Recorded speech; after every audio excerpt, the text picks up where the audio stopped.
Salut à tous. Nous allons continuer ici notre cours de mécanique des sols 1. Et le cours précédent, dans la vidéo précédente, je pense qu'on avait fait la granulométrie. Donc aujourd'hui, nous allons continuer le chapitre avec les limites d'Atterberg et indices de consistance. Donc je pense que ça sera, cette vidéo va mettre fin à ce chapitre-là, ce premier chapitre.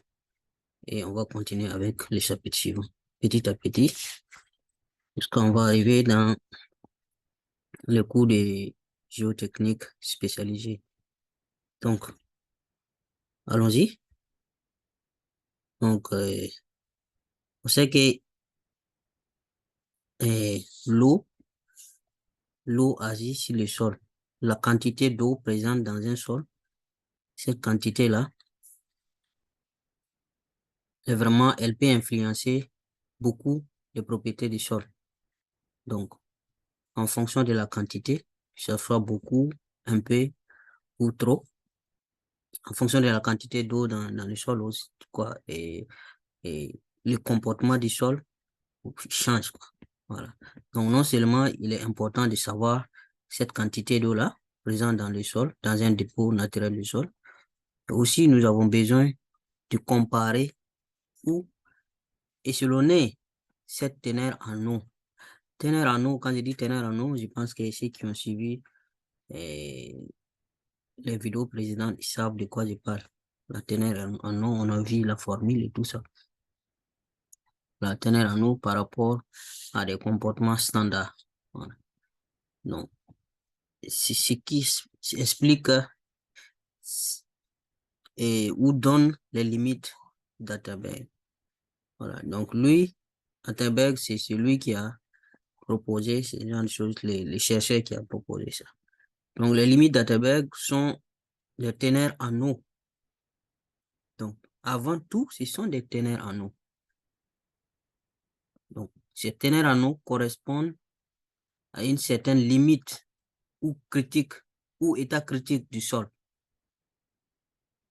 Donc, quand vous avez même votre farine que vous avez, que maman prépare avec à la maison, là, et la farine, si vous mettez en fonction de la quantité d'eau que vous allez mettre dans votre farine, par exemple, vous allez avoir peut-être une pâte ou bien une bouillie. Voilà, c'est différent, quoi. Donc, les limites, là, c'est à partir de quelle quantité d'eau on va passer de la farine, on va dire solide, à la pâte, et à partir de quel volume d'eau on va passer de la pâte à la bouillie, quelque chose comme ça. Donc, les limites sont très importantes pour la description des sols à grains fins. Donc, c'est surtout les argiles, les limons, les sols on a vu les tailles des grains des sols dans, dans la vidéo précédente, je pense. Voilà. Là, dans la granulométrie, on a vu qu'il y a plusieurs tailles, il y a plusieurs classifications. Les sols grossiers, là, les sables et puis les graviers, là, donc, ils n'ont pas besoin de ces choses-là. Peut-être pas, surtout les sols à grains fins, là, les argiles, par exemple, ces limites-là sont vraiment importantes. Elles sont utilisées dans la classification des sols et sont très utiles parce qu'elles euh, corrèlent les propriétés et les comportements géotechniques. Donc, c'est comme ce que je disais, les teneurs en eau, là, jouent beaucoup sur le comportement géotechnique de nos sols. Donc, en tant qu'ingénieur avisé, vous devez vraiment maîtriser ça. Voilà. Donc, et il a défini des limites, des paramètres. Il y a beaucoup de limites, mais il y a des paramètres très importants ici. Et pour la plasticité des argiles, limite supérieure et limite inférieure de la plasticité.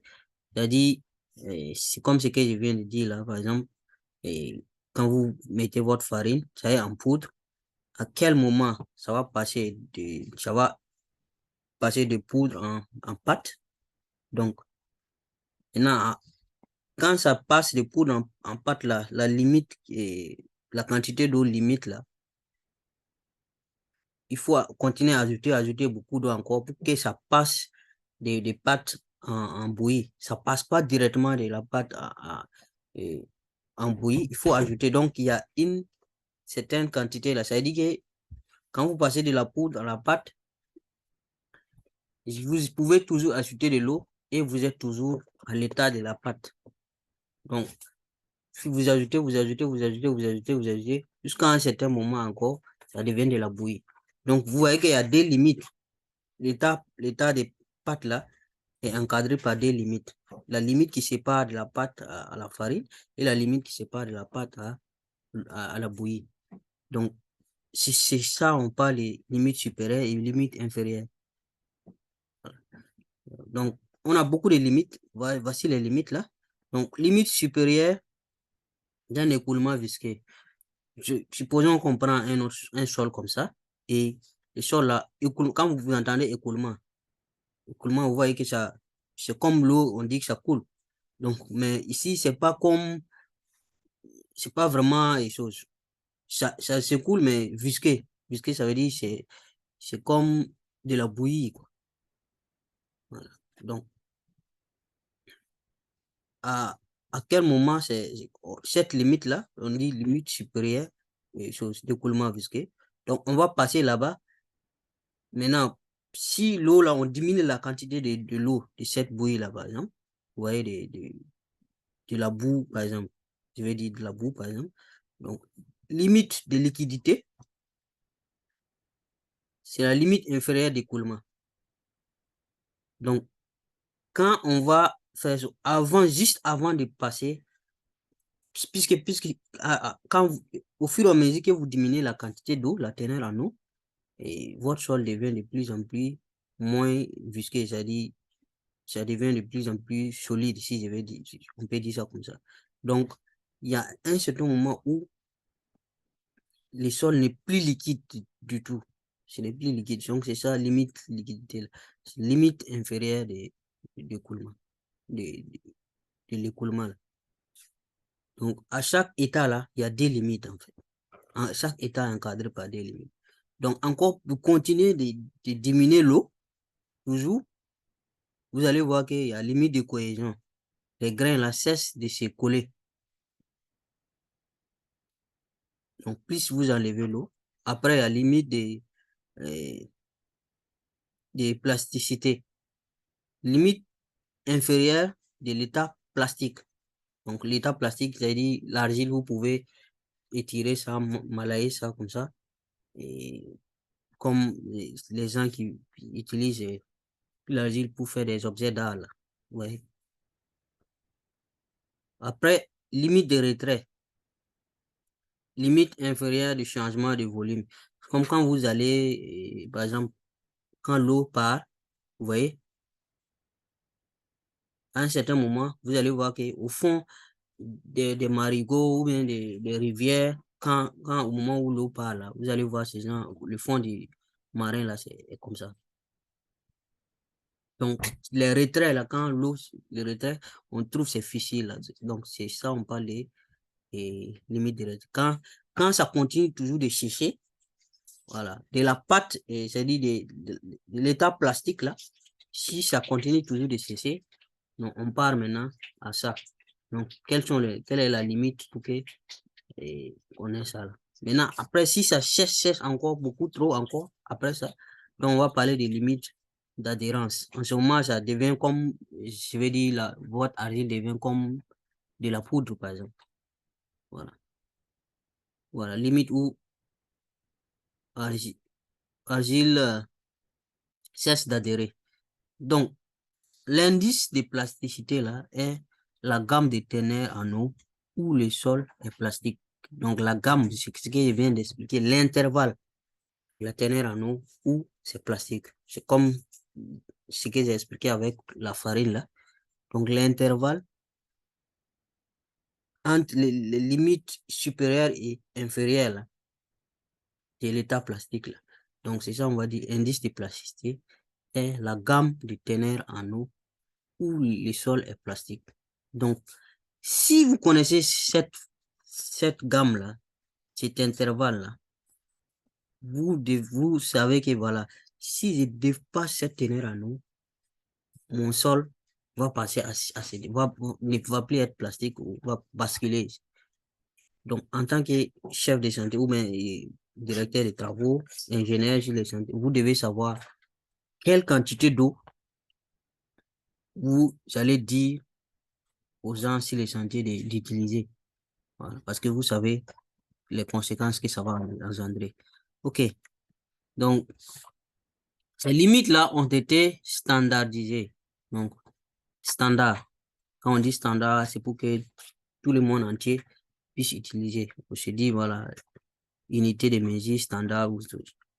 Donc, par celui-là, Casagrande, en 1932, pour être utilisé pour la classification des sols. Classification des sols, c'est le chapitre qui va suivre. On va parler de ça après. Dans les pratiques actuelles là, de la géotechnique, c'est les limites de liquidité, état liquide là, limite liquidité LL, ça c'est 10 trucs en anglais. Ça c'est chose.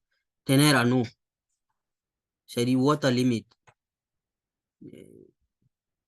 La teneur en eau là, W on a vu. Donc, comment on appelle? C'est les appellations en français et puis anglais, quoi. Bon, vous pouvez utiliser souvent, si vous voyez les deux là, c'est la même chose. LP aussi, c'est la même chose que WP. Voilà. Limite de liquidité et P là, c'est plastique, hein. Voilà. Souvent aussi, on utilise ça. Les retraits.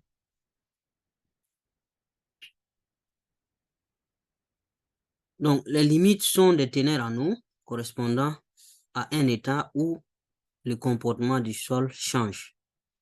Donc, à partir de cette limite-là, le sol va changer de comportement. Nous pouvons montrer ces limites-là ici. Ouais, ici, on a état ici, 0, état solide, cassant. Donc, la teneur en eau ici, la teneur en eau. Donc, ici, on suppose qu'il n'y a pas d'eau dans le sol. Donc, le sol est insolide en ce moment. Bon, si on ajoute un peu d'eau, ça sera toujours solide. On ajoute, plus vous ajoutez de l'eau, plus vous ajoutez, jusqu'à arriver à certains moments là, de la quantité de l'eau, ça passe à un état semi-solide. Vous continuez d'ajouter l'eau, vous continuez d'ajouter l'eau, jusqu'à arriver à ce moment-là, ça passe à l'état plastique. L'état plastique, c'est là où vous pouvez malayer l'argile là, comme les artistes là qui font des objets d'art avec. Donc, si vous continuez de mettre l'eau, ça va toujours rester à l'état plastique là, jusqu'à un certain moment où ça bascule à l'état liquide maintenant. Voilà. Ouais, donc, ce sont les limites là. Donc, pour chaque sol, ces limites-là peuvent changer, peuvent varier quoi, en fonction du sol. Donc, vous devez savoir, au laboratoire, vous devez déterminer ces limites-là. Parce que sans ces limites, vous n'allez pas pouvoir travailler. Donc, quand la teneur en eau augmente, le sol passe de l'état solide à plastique et finalement à liquide. Les essais de limites de consistance d'Attenberg ne sont pas attribués à arbitraire. Et ce sont des choses, des limites qui sont vraiment pas faciles à reproduire. Si vous n'avez pas d'expérience, c'est vraiment compliqué, quoi. Donc, il y a des gars au labo qui sont dedans il y a peut-être 10 ans, 20 ans, ils font ça. Donc, ces gens-là, ils peuvent vous faire ça vraiment d'une manière vraiment satisfaisante. Donc, on va commencer par la limite de liquidité, là. Donc, on obtient cette limite-là en utilisant l'appareil de Casagran. Voilà cet appareil-là, en schéma ici. Donc, Je ne sais pas si les noms là sont choses. Vous voyez ici, coupole, le socle, le manuel. Donc, on met les sols là ici dans la coupole là. Donc, ça là, on va utiliser cet outil là après pour faire une ligne dans le sol là. Et maintenant, on prend la coupole et puis on tourne, et la manuelle là, puis on tourne pour faire des chocs sur la coupole là. Et ça va s'élever. Vous voyez, quand vous tournez la manuelle, c'est celui-là va taper ici et la coupole va s'élever et puis chuter. Donc, et on voit à comme des chocs. Et, et ce qu'on avait tracé là comme un choc, ça va se refermer. Donc, je prends ça ici, je vous donne ça ici en photo. Vous voyez un peu. Donc, ça, ce sont les différents outils qu'on utilise hein, pour faire le test. Donc, voici l'appareil ici. Cet appareil, donc, c'est ça la coupole là, qui est là. C'est ça encore. Vous mettez les sols dedans. Et avec celui-là, avec cet outil-là, vous pouvez faire la rue là, euh, au milieu comme ça. Voilà, on va voir un exemple tout de suite. Donc, tout ça, ce sont les outils que vous pouvez utiliser pour malaxer le sol. Ouais, celui-là, par exemple. Voilà, parce que vous devez mettre de l'eau et puis mélanger tout ça donc, avant de faire les tests. Donc, celui-là, vous voyez, c'est juste, vous allez utiliser juste votre main pour tourner. Maintenant, il y a un autre. Il y a des modèles qui, au fil des années, il y a des modèles qui viennent. Celui-là, par exemple, vous voyez qu'il n'y a pas de, la manière là n'est pas là. Donc, c'est électrique. Donc, vous branchez ça au secteur, au courant électrique. Vous voyez le bouton rouge qui est là, on ou bien off. Si vous appuyez, peut-être, la machine va faire seul. Donc, vous allez voir la coupole là, qui va et faire la même chose que si vous étiez en train de faire ça à la main. Donc, peut-être avec la machine, c'est plus sûr, quoi. Parce qu'avec la main, peut-être, on peut se tromper un peu avec la vitesse à laquelle vous allez tourner la manuelle. Mais avec la machine, là, tout est bien calibré et c'est vraiment chose. C'est plus fiable, quoi. Voilà, si vous n'êtes pas expérimenté, peut-être la machine, là, est plus fiable. Donc, voilà la machine qui vient avec, comment on appelle, la boîte, là. Mm. Donc, vous utilisez les mêmes outils, là, hein, pour mélanger le sol et puis faire la rayure, là. Donc, ici, Casagran là, a défini la limite de liquidité là, comme la teneur en eau qui correspond à une fermeture de la rainure sur 10 cm, sur 10 mm là, en 25 chocs ou 25 coups, si vous voulez. Donc, vous faites la rainure là et vous tournez la manuelle ou bien électriquement. Quand ça se referme à 25 coups, c'est que la teneur en eau que vous avez là, c'est ça la limite de liquidité. Donc, c'est-à-dire au débit, vous avez une teneur en eau un peu élevée. Donc, quand vous allez faire, vous allez voir que ça va se refermer. Avant d'arriver au 25 coups, là, ça va se refermer vite. Peut-être à 10 coups, c'est déjà fermé. Donc, ça veut dire qu'il y a beaucoup d'eau. Il faut encore malaxer pour faire sécher, diminuer la teneur en eau, là. Faire encore un autre test. Donc, il faut faire plusieurs tests. Et vous allez voir, voyez un peu ce que j'ai dit. Donc, avec ça, votre argile, par exemple, vous malaxez avec les outils de malaxage, là. Voilà. Donc, ça, vous voyez que c'est comme une pâte. C'est vraiment, il y a beaucoup d'eau. Il y a beaucoup d'eau, peut-être. Donc, vous prenez ce sol-là, vous mettez dans la coupole, là. Vous voyez, au départ, c'est comme ça. Vous mettez ici. Donc, vous prenez cet outil-là, celui-là, et c'est ça qui est là, comme ça. Bon, il y a plusieurs formes, hein. de là, vous placez ça ici et vous tirez vers comme ça. Vous allez avoir, au milieu là, vous voyez, cet espace-là, et cette ligne-là, c'est des fermetures de cette ligne-là, on parle. Voilà. Donc, après ça, vous allez faire chuter la coupole là, ça, ou bien c'est ça la coupole, manuellement ou bien avec la machine électrique là. Quand vous faites chuter, donc vous allez avoir combien de coups, à combien de coups là, cette ligne là, elle va se refermer. Donc quand s'il y a beaucoup d'eau, ça va se refermer très vite. Peut-être à 10 coups, c'est déjà refermé. Donc, au fur et à mesure, la teneur en eau, là, ça, si vous continuez de malaxer, peut-être ça va s'évaporer, l'eau là va s'évaporer, ça va devenir de plus en plus solide. Donc, vous mettez encore, vous faites les mêmes tests encore. Vous faites peut-être à 15 coups, ça va se refermer. Voilà. Maintenant, il faut, peut-être c'est vraiment compliqué que vous puissiez avoir exactement 25 coups une seule fois. C'est compliqué. Donc, il faut faire de telle sorte que au début, là, vous avez moins de 25 coups, fermeture à moins de 25 chocs. Et vous, vous puissiez avoir, que vous puissiez avoir aussi des fermetures après 25 chocs.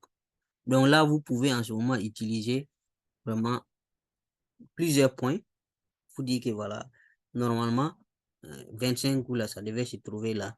Bon, quand vous allez faire, faire chose, votre graphique. Donc, c'est pas trop compliqué, mais il faut vraiment avoir de l'expérience pour pouvoir faire ça. Mais j'espère que votre établissement, et si vous êtes étudiant en première année, va vous permettre de faire ça au laboratoire. Parce que nous, on avait fait ça, dans notre temps là, on avait fait ça au labo. Je vous montre. Vous voyez, là, c'est moi, là, euh, à l'Institut Désier, laboratoire génie civil de l'Institut Désier. Quand je faisais je pense, la deuxième année, non, qu'on avait fait ça. Voilà. Donc, vous voyez la coupole Casagrande que je tiens comme ça. Donc, on a fait toutes ces expériences-là là-bas. Donc, et chacun avec son propre échantillon de sol et on vous fait de petits groupes là et vous allez faire vous-même votre expérience et vous reporter les résultats pour aller donner au professeur qui va corriger. Donc, il y avait plusieurs échantillons de sol différents et chaque groupe avait un échantillon. Voilà, pour qu'on puisse voir si vous avez, peut-être le professeur, lui, il connaît déjà à peu près la valeur que ça va donner. Donc, en fonction de l'échantillon de sol qu'il vous a donné là, il sait déjà les résultats à peu près combien vous allez trouver, si vous avez bien fait ou pas. Donc, j'espère que vous allez pouvoir expérimenter ça vous aussi. Voilà. Donc, si on prend maintenant la limite des plasticités là, c'est pas liquidité hein, ici. Et si vous placez ça, ici là, je vais juste corriger ça. C'est L, pas P.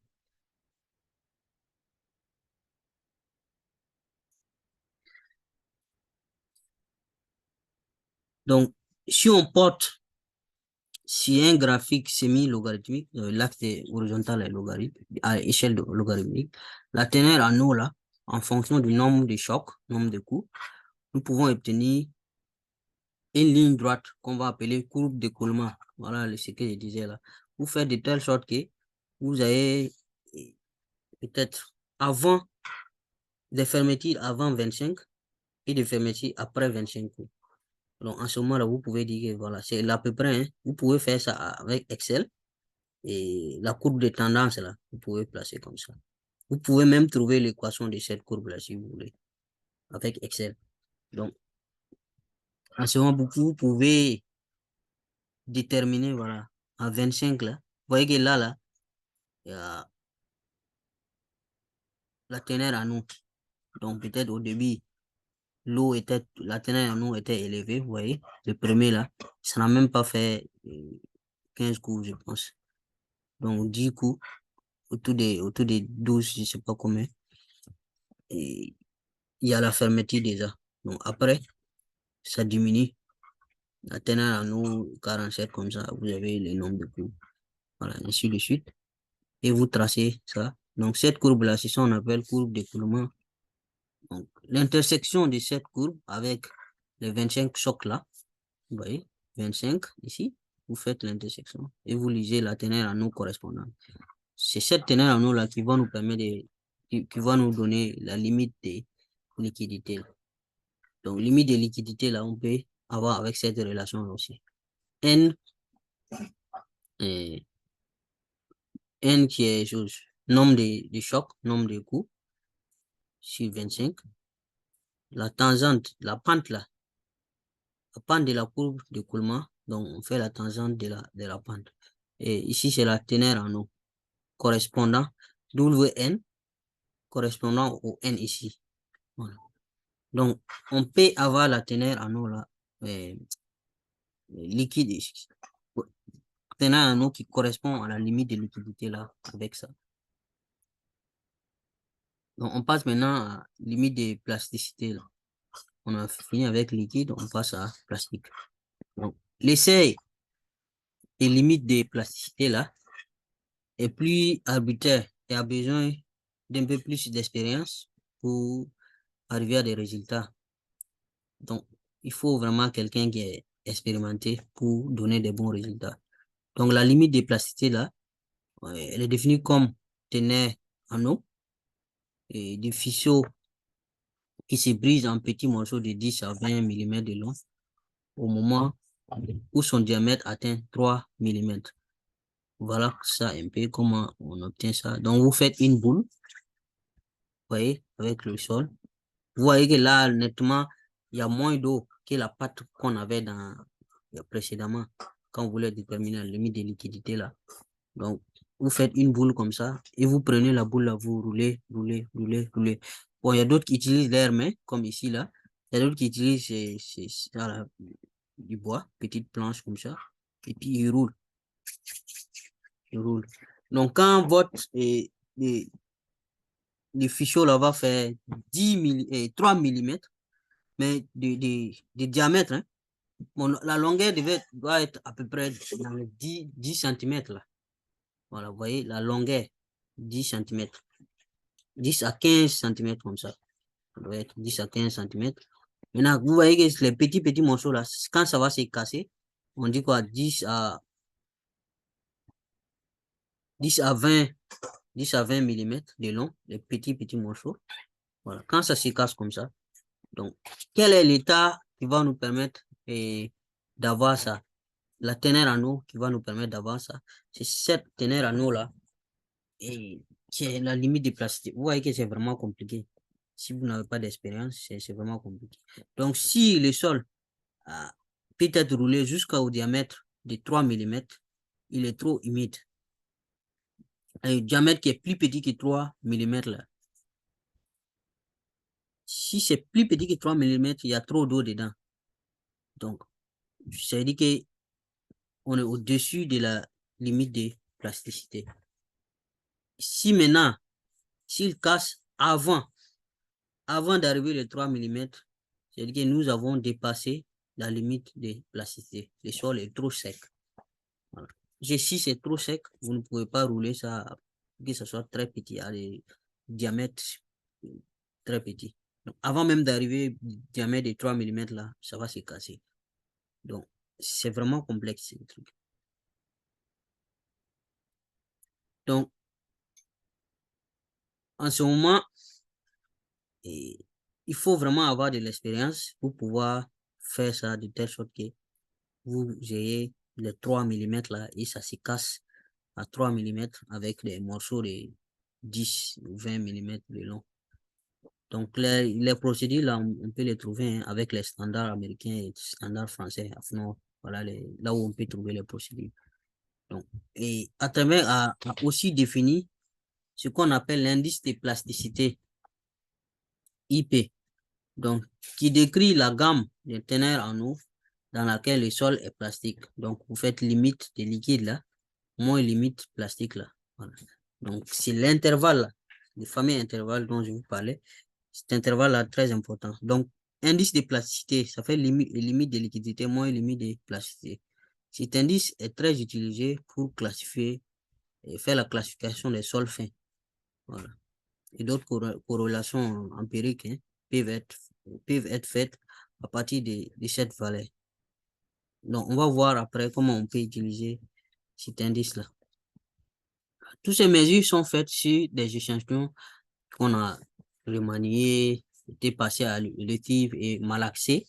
Donc, avec ça, là, en utilisant de l'eau distillée, avec ça, les structures du sol même et de l'argile même ont été détruites, en fait. Donc, les limites d'Artémère donnent une idée de la structure des argiles naturelles en des ténères en eau WN.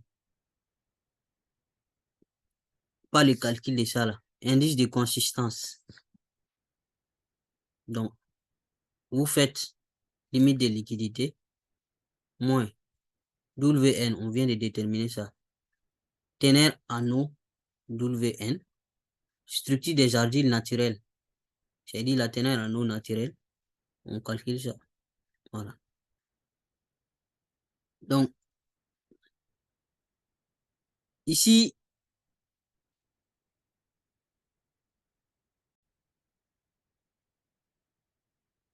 il y a juste un souci.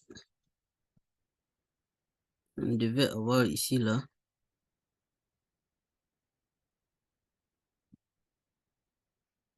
La formule, là, quoi. Je vais juste corriger ça un peu, puis on va avancer.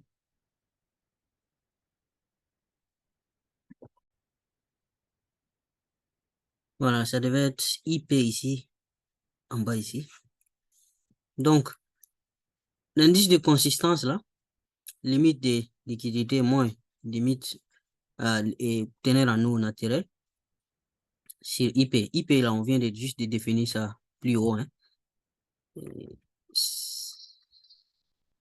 C'est ça qui est IP, là.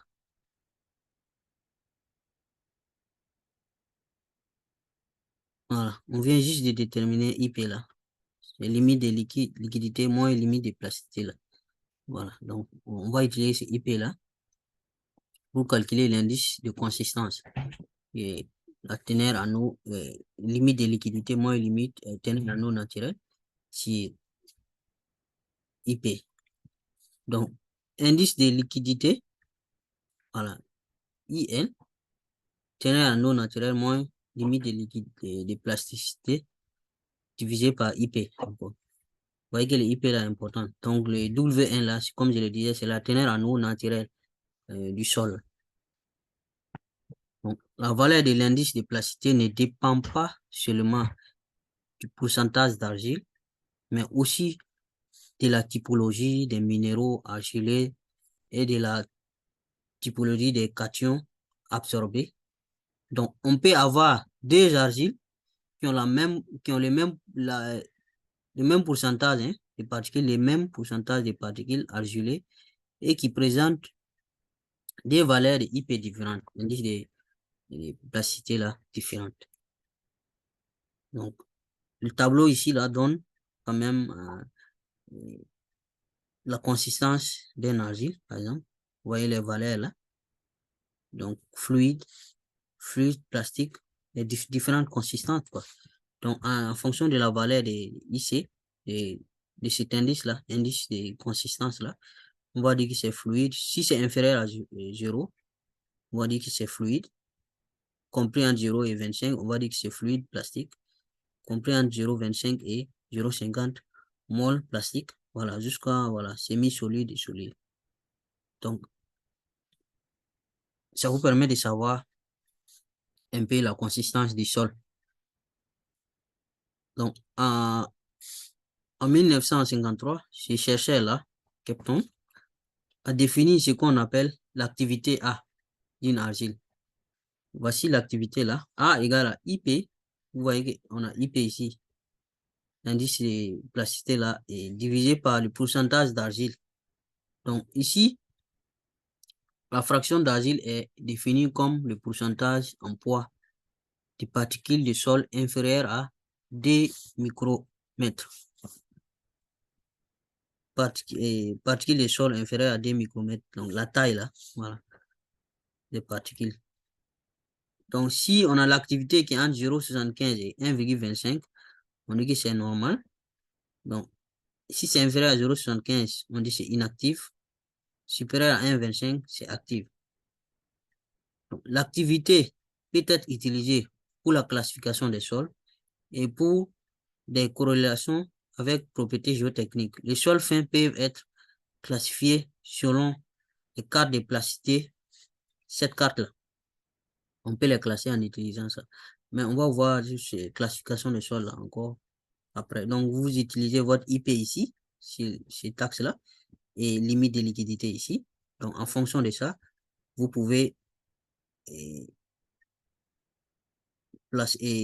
caractériser, comment on appelle, les types de sols que vous avez, les sols fins. Vous voyez ici, si votre sol a indice de liquidité qui est ici, par exemple 20, et puis IP qui est ici, donc vous savez que votre sol là, c'est dans cette zone-là.